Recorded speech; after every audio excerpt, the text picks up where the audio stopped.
भी नहीं सकते करने की। जो लोग ऐसा नहीं सोच सकते वो खून करने का क्या सोचेंगे? मेरी बात मान ऋषि, वो लोग बहुत अच्छे हैं और तुम उनके बारे में बहुत बहुत गलत सोच रही हो। जैसा तुम सोच रही हो ऐसा बिल्कुल नहीं है।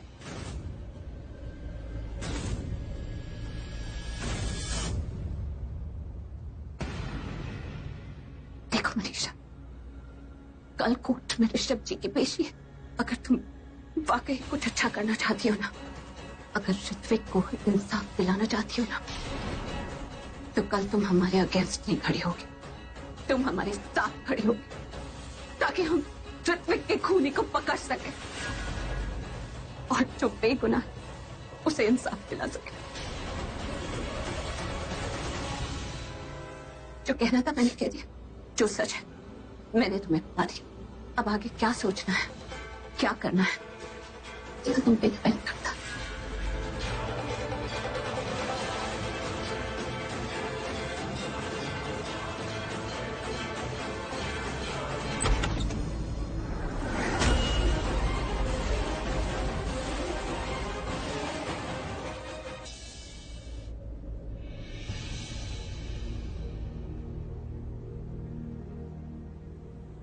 उस लड़की की याद आ रही है ना साहब, जो अभी अभी आपसे मिलने आई थी?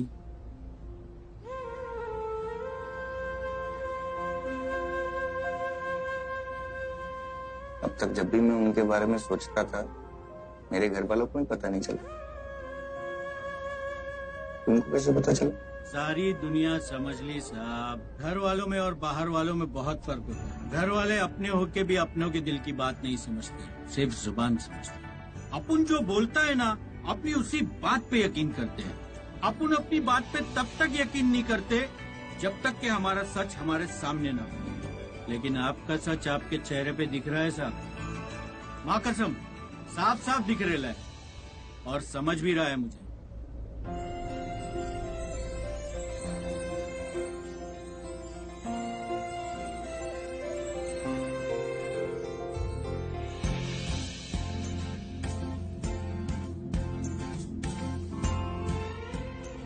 जिंदगी भी कितनी अजीब होती है ना दोस्त।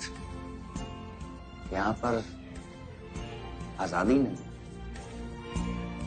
लेकिन फिर भी तुम्हारे साथ बात करके अच्छा लग रहा है। बात कितनी आजादी है, लेकिन खुद से सच बोलने की इजाजत ही नहीं।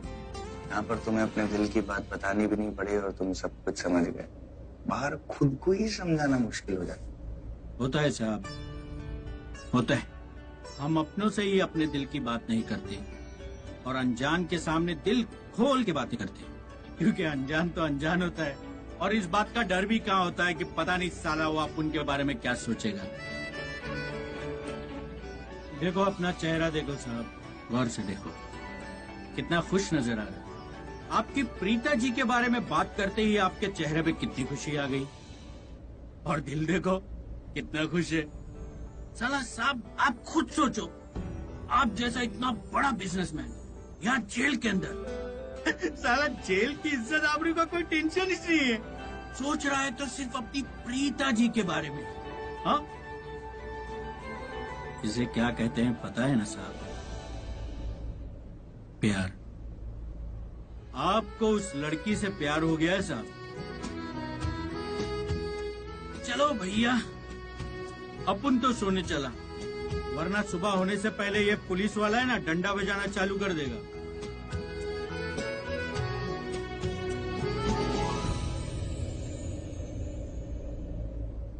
मेरी फिक्र करती होंगी, मेरा जिक्र भी करती होंगी, मुझे याद भी करती होंगी जैसे मैं उनको याद करता हूँ। शायद कोई नहीं, कोई भी नहीं जो मेरे जितना प्यार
ऋषभ होगा।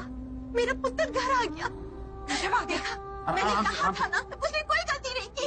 ये पुलिस वाले भी ना थोड़ा सा शक होता है, पकड़ के ले जाती है, लेकिन अब उनको पता चल गया मेरी बेटी ने कोई गलती नहीं की। प्रीता, प्रीता तू आ गई पुत्र। मेरा ऋषभ कहाँ है? ऋषभ कहाँ है? वो तुम्हारे साथ आने वाला था ना, ले आई मेरे ऋषभ को। कहाँ है मेरा पुत्र? बता ना बेटा, मेरा पुत्र कहाँ है? राखी आंटी, ऋषभ जी साथ में नहीं आए।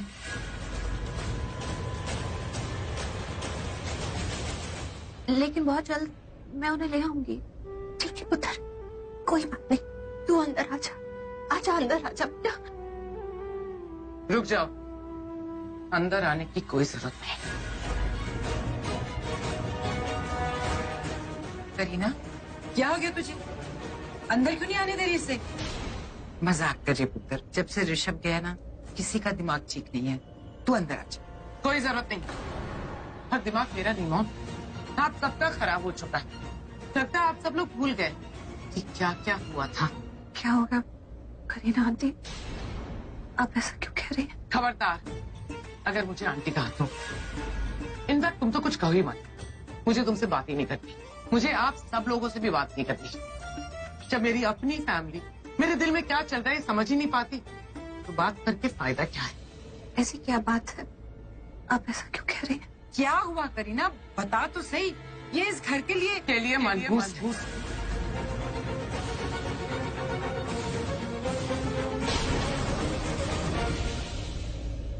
ऐसे क्या देख रहे हैं आप लोग? मैंने पहले भी ये बात कही थी, आज दोबारा से कह रही हूँ, और यही सच है। पिछली बार जब मैंने ऐसा कहा था ना, तो मुझे अच्छी तरह से याद है, सब लोग बहुत नाराज हो गए थे कि मैंने उनकी प्यारी प्रीता के बारे में ऐसी बात कैसे कह दी। मॉम ने तो मुझे डांट भी दिया था, और भाई भाभी आप भी बहुत अपसेट हो गए थे ना कि उनकी बेटी प्रीता के बारे में मैं ऐसी बात कैसे बोल सकती हूँ। बट एक बात अच्छी तरह से याद रखी, मैंने तब भी सच कहा था, आज भी सच कह रही हूँ, ये लड़की हमारे लिए मनहूस है। ऐसे क्या देख रही हो तुम जब भी हमारे घर में आती हो अपने साथ प्रॉब्लम्स लेके आती हो। याद है ना तुम्हें? याद है या भूल गई? करीना, क्या हो गया तुम्हें? कैसी बातें कर रही? अरे ऋषभ जेल गया, मैं मानता हूँ कि तुम्हें इस बात की परेशानी है, पूरा घर परेशान है, लेकिन इसका कसूर तुम प्रीता पे नहीं डाल सकती ना। उसने क्या किया बेचारी ने? हाँ, मैं ये भी मानता हूँ कि तुम पुलिस से नाराज, गुस्सा उन पर, लेकिन पुलिस का गुस्सा तुम प्रीता पे क्यों निकाल रही? आप कैसी बातें कर रहे हैं भाई? मैं अपना गुस्सा किसी पे नहीं निकाल रही हूँ, मैं तो इस लड़की को इस घर से निकाल रही हूँ। हाँ देखिए इस लड़की को, इतनी बेशरम। अगर इतना मैंने किसी और को कहा होता ना, तो वो इंसान यहाँ से चला जाता और दोबारा अपना चेहरा हमें कभी नहीं दिखाता। पर ये यहाँ चुपचाप खड़ी है, मेरी बातें सुन रही है। तुम्हें जरा सी भी शर्म नहीं आती प्रीता? करीना दी, कैसी बातें कर रही है? आप कैसी बातें कर रही हैं भाई? क्या हो गया आपको? आपको याद है ना, आपका बेटा जेल में। आपको क्या लगता है ऋषभ जेल क्यों गया? मुनीषा की वजह से? नहीं भाभी, उस गुंडे की वजह से नहीं। आपका बेटा जेल गया इस लड़की की वजह से। उसकी वजह ये प्रीता है। किसी ने ऋषभ से कहा कि ऋत्विक को 50% का पार्टनर बना लो, 60 करोड़, ताकि ऋत्विक हम सब पे भरोसा करे और ऋषभ को उस मास्टरमाइंड का नाम बता दे। पर हुआ क्या? हमें नाम बताया उसने? नहीं, वो मास्टरमाइंड चौकन्ना हो गया। उसने ऋत्विक को रास्ते से हटा दिया और फंसा दिया हमारे बेचारे ऋषभ को। उसके मर्डर में फंसा दिया उसे। वो सब इस लड़की की वजह से। देख करीना, हमें सब पता है क्या हो रहा है, क्यों हो रहा है। हमने ये प्लान बनाया था और मिलकर ये प्लान बनाया था कि ऋत्विक को अपना पार्टनर बनाएंगे ताकि मास्टरमाइंड का नाम हमें पता चल सके। हुआ क्या मॉम? आपका पोता बदनाम हो गया। किया धारा कुछ नहीं, हाथ चला बैठा अपने। आज ऋषभ सलाखों के पीछे है इस लड़की की वजह से। लेकिन करीना, हम सबने मिलकर ये प्लान बनाया था। करेक्ट मॉम, पर आइडिया तो इसने दिया था ना।